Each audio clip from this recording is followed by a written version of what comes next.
Висок крвен притисок е често заболување кај луѓето. Што представува хипертензијата, кои се причини и последици од ова заболување, поразговаравме со специјалист по интерна медицина од Неуромедика. Голем висок притисок и многу често заболување помеѓу општата популација, посебно со зголемување на староста се зголемува инциденцата за појава на висок крвен притисок.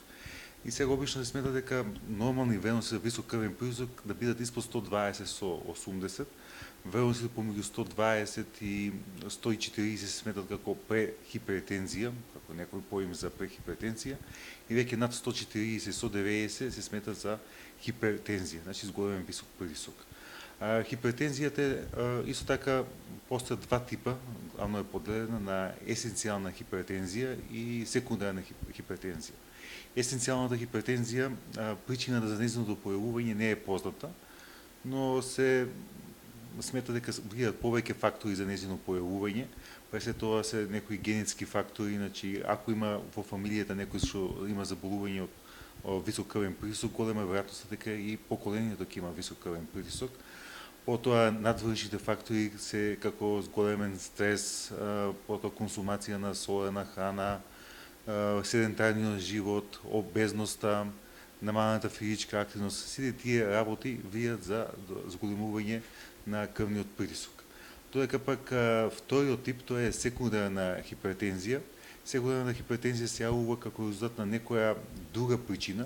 Може да бидат, например, користење на одредени лекови, како, например, кортикостероиди, потоа оралните контрацептивни средства, кои што содржат поголема количина на естроген, заболувањето на бубрезите, различни заболувања како што се акутни и хронични заболувања на бубрезите, може да доведат до појава на хипертензија.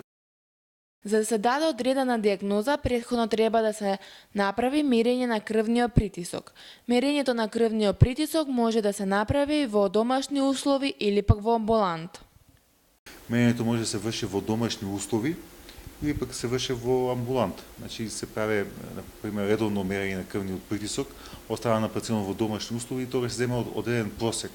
Обично притисокот, ако треба да биде притисокот за 24 часа, просекот помалку 135 со 85, значи ако е повисок од таа вредност, обично се смета дека тој пациент има висок крвен притисок. Додека во текот на ноќта, значи сега притисокот треба да биде испод 120 со 70. Исто така може да се прават испитувања во типот на АБП холтер, значи се става апаратче, кој што во текот на 24 часа се мере крвниот притисок, значи на секои 10-15 минути, пола час, се мере крвниот притисок, потоа истиот апарат, самиот доктор, значи го анализира преку посебна компјутерска програма, се гледат сите вредности, значи просек се мере, пиковите на крвниот притисок и врз база на самите податоци што ги собира апаратот, се смета дали пациентот има висок притисок, дали има потребност за терапија, дали претходно пациентот бил на терапија, па потребно да се направи модификација на терапијата. Така, кои се симптомите за висок крвен притисок? Како луѓето може да препознат? Висок крвен притисок во почетокот, значи некој пациент кој дотогаш немал крвен притисок висок, ако почне да се качува притисок, може да се јавува главоболка, значи болка во предниот дел на главата, во задниот дел на главата, тежина во очите или пак како осет на тежина во гарите, како некој да му седе на гарите. Значи тоа се знаци за висок крвен притисок.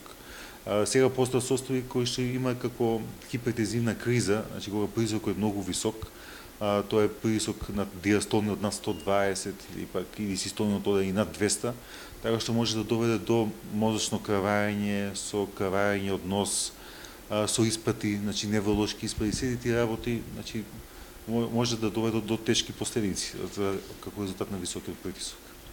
Така, кои се вашите препораки за луѓето кои што имаат крвен притисок? Може да се лекуваат дома или пак треба да посетат доктор? Значи, секој пациент што има висок крвен притисок исто треба да се лекува, бидејќи последиците може да бидат повеќе кратни. Значи, последици може да има оштетување и по срце, оштетување на мозок, значи со крварење во мозокот, потоа често оштетување на самите бубрези, оштетување на очите, значи крвниот притисок може да доведе до низа тешки нарушувања и оштетување на значи на органите внатре во човечкиот организам, затоа е потребно адекватно лекување. Исто така пациентите значи треба секогаш да прават преглед кај докторот во база на неговиот совет, да взимат терапијата која што им е ординирана. Многу е важно да не се конзумираат храна која што е многу насолена, со многу сол, без поголема физичка активност, намалување на телесната тежина.